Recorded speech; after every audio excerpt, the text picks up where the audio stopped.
بسم اللہ الرحمن الرحیم۔ محترم ناظرین، السلام علیکم۔ ایک یہودی کو رسول خدا صلی اللہ علیہ وآلہ وسلم سے چند دینار قرض واپس لینا تھا۔ ایک دن آپ راستے میں جا رہے تھے کہ وہ یہودی آپ کے پاس آیا اور اس نے کہا، جب تک آپ میرا قرض ادا نہیں کریں گے اس وقت تک میں آپ کو یہاں سے نہیں جانے دوں گا۔ نبی اکرم صلی اللہ علیہ وآلہ وسلم نے فرمایا، اس وقت ادائیگی کے لیے میرے پاس کچھ بھی نہیں ہے۔ یہودی نے کہا، جب تک آپ میرا قرض واپس نہیں دیں گے میں بھی آپ کو یہاں سے جانے نہیں دوں گا۔ آپ نے فرمایا، اگر یہ بات ہے تو میں تیرے ساتھ یہیں بیٹھ جاتا ہوں۔ یہ کہہ کر آپ اس کے ساتھ بیٹھ گئے۔ جیسے جیسے وقت گزرتا گیا آپ کے صحابہ وہاں جمع ہوتے گئے۔ جب انہوں نے یہودی کی یہ جسارت دیکھی تو انہوں نے اس کو سزا دینے کا ارادہ کیا۔ آپ نے انہیں ہر طرح کی تادیبی کارروائی سے روک دیا اور فرمایا کہ تم دور چلے جاؤ۔ حکم رسول کے تحت صحابہ دور چلے گئے۔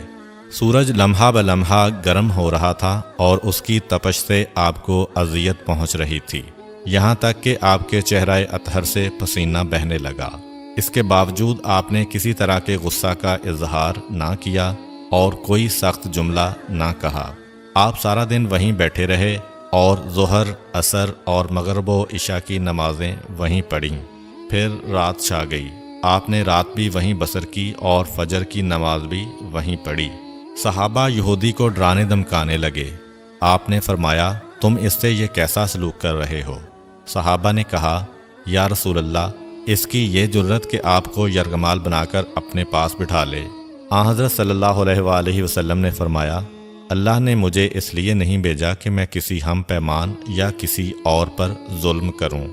جب دن چڑھا تو یہودی نے کلمہ اسلام پڑھتے ہوئے کہا، اشہد ان لا الہ الا اللہ و اشہد ان محمدً عبدہ و رسولہ۔ میں اپنی دولت کا ایک حصہ راہ خدا میں دیتا ہوں۔ میں نے آپ کو اس لیے نہیں روکا تھا کہ میں آپ کی توہین کروں۔ اس ذریعے سے میں آپ کے پیمانہ صبر کو آزمانا چاہتا تھا، کیونکہ تورات میں نے آپ کی یہ صفت پڑھی ہے، محمد بن عبداللہ مکہ میں پیدا ہوگا اور طیبہ کی طرف ہجرت کرے گا۔ وہ تندخو اور سخت مزاج اور بیہودہ گوئی کرنے والا نہ ہوگا اور کوئی جھوٹی بات زبان سے نہیں کہے گا۔ اس طرح سے میں نے آپ کو یہاں رکھ کر اس بات کی تصدیق کی ہے کہ تورات نے بالکل سچ کہا تھا۔ رسول اکرم صلی اللہ علیہ وآلہ وسلم مبعوث برسالت ہونے کے 3 سال بعد تک خفیہ طور پر دعوت اسلام دیتے رہے۔ اس کے بعد اللہ تعالیٰ نے آپ کو حکم دیا کہ آپ کھل کر اللہ کا پیغام پہنچائیں اور لوگوں کو خدا کی طرف دعوت دیں۔ ایام حج شروع ہوئے تو پورے جزیرۃ العرب سے لوگ مکہ کی طرف آنا شروع ہوئے۔ نبی اکرم صلی اللہ علیہ وآلہ وسلم کوہ صفا پر چڑھے اور آپ نے بلند آواز سے فرمایا، لوگو، میں اللہ کا رسول ہوں، تم اللہ رب العالمین پر ایمان لے آؤ۔ لوگ آپ کی طرف متوجہ ہوئے اور انہوں نے تعجب سے یہ اعلان سنا اور سب کی خواہش ہوئی کہ وہ اعلان کرنے والے کو دیکھیں۔ پھر آپ صفا سے اتر کر مروہ آئے اور وہاں پر بھی آپ نے 3 بار یہی اعلان کیا۔ جب ابو جہل نے آن حضرت صلی اللہ علیہ وآلہ وسلم کا یہ اعلان سنا تو اسے سخت غصہ آیا۔ اس نے زمین سے ایک پتھر اٹھا کر آپ کی پیشانی پر مارا، جس سے آپ کی پیشانی زخمی ہو گئی، خون بہنے لگا اور آپ کا پورا چہرہ لہو لہان ہو گیا۔ اس کے بعد تمام مشرکین آپ کو پتھر مارنے لگے۔ نبی اکرم صلی اللہ علیہ وآلہ وسلم مجبور ہو کر کوہ ابو قبیس پر چڑھ گئے اور ایک چٹان کے پیچھے جا کر چھپ گئے۔ مشرکین نے بھی آپ کا تعاقب کیا لیکن آپ انہیں کہیں دکھائی نہ دیے۔ ناکام و نامراد ہو کر انہیں واپس آنا پڑا۔ اسی اثناء میں ایک شخص نے حضرت علی علیہ السلام کو اس واقعہ کی اطلاع دی اور کہا کہ میرا خیال یہ ہے کہ محمد مارے جا چکے ہیں، نعوذ باللہ۔ یہ سن کر حضرت علی علیہ السلام کو شدید دکھ ہوا اور آپ ام المومنین حضرت خدیجہ الکبریٰ سلام اللہ علیہ کے پاس آئے اور ان سے کہا، میں نے سنا ہے کہ مشرکین نے رسول خدا صلی اللہ علیہ وآلہ وسلم پر سنگ باری کی ہے اور بعض لوگوں کا یہ گمان ہے کہ نبی اکرم شہید ہو گئے ہیں۔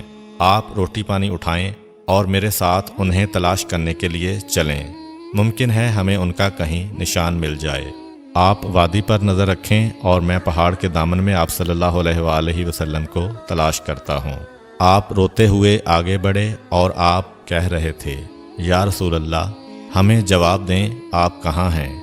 میری روح آپ پر قربان، آپ کس وادی میں بھوکے پیاسے ہیں؟ آپ نے مجھے اپنے ساتھ کیوں نہ لیا تھا؟ حضرت خدیجہ رو رو کر فریاد کر رہی تھیں، کوئی ہے جو نبی مصطفیٰ کی مجھے خبر دے؟ کیا کسی نے انہیں دیکھا ہے جو مجھے ان کے متعلق بتلائے؟ اس وقت جبریل امین علیہ السلام رسول خدا صلی اللہ علیہ وآلہ وسلم پر نازل ہوئے۔ ان کے پیچھے ملائکہ کی بہت سی صفیں تھیں۔ انہوں نے آن حضرت صلی اللہ علیہ وآلہ وسلم سے کہا، خداوند جبار نے ہمیں آپ کے فرمان کی تعمیل کے لیے بھیجا ہے۔ اگر آپ چاہیں تو ہم اس قوم کو تباہ کر دیں گے اور ان کا دنیا میں کہیں نام و نشان تک دکھائی نہ دے گا۔ رحمت للعالمین نے فرمایا، میں نبی رحمت بنا کر بھیجا گیا ہوں، میں عذاب و انتقام کا حامی نہیں ہوں۔ پروردگار میری قوم کو معاف کر دے، وہ مجھے جانتے نہیں ہیں۔ جبریل امین علیہ السلام نے آن حضرت صلی اللہ علیہ وآلہ وسلم سے کہا، خدیجہ سلام اللہ علیہا آپ کو تلاش کر رہی ہیں۔ خدیجہ کے رونے نے آسمان کے فرشتوں کو رلا دیا ہے۔ آپ انہیں جواب دیں، خدا کی طرف سے اور ہماری طرف سے انہیں سلام پہنچائیں اور انہیں جنت کی بشارت دیں۔ نبی اکرم صلی اللہ علیہ وآلہ وسلم نے خدیجہ و علی کو صدا دی اور انہیں اپنے پاس بلایا۔ دونوں شخصیات آپ کی خدمت میں حاضر ہوئیں۔ انہوں نے آپ کی پیشانی پر پٹی باندھی اور گھر لے آئے۔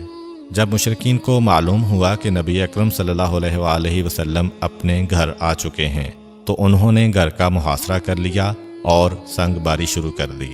حضرت علی علیہ السلام اور حضرت خدیجہ سلام اللہ علیہا آپ کا دفاع کرنے لگے۔ جب سنگ باری میں معمولی سا وقفہ ہوا تو حضرت خدیجہ گھر سے نکلیں اور انہوں نے چیخ کر کہا، فرزندان قریش، کیا تم سے حیا رخصت ہو گئی ہے؟ تم اپنے قبیلہ کی معزز اور محترم خاتون کے گھر پر سنگ باری کرنے لگے ہو۔ اگر تمہیں خدا کا خوف نہیں ہے تو دوسرے لوگوں کو اپنے اوپر ہنسنے کا موقع نہ دو اور اپنے لیے ہمیشہ کی ذلت و بدنامی تو نہ خریدو۔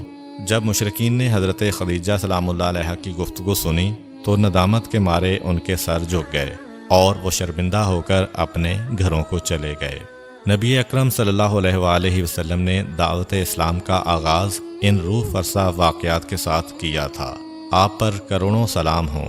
آپ نے لوگوں کو گمراہی و ضلالت سے بچانے کے لیے قدم قدم پر تکالیف اٹھائیں اور صدمے برداشت کیے۔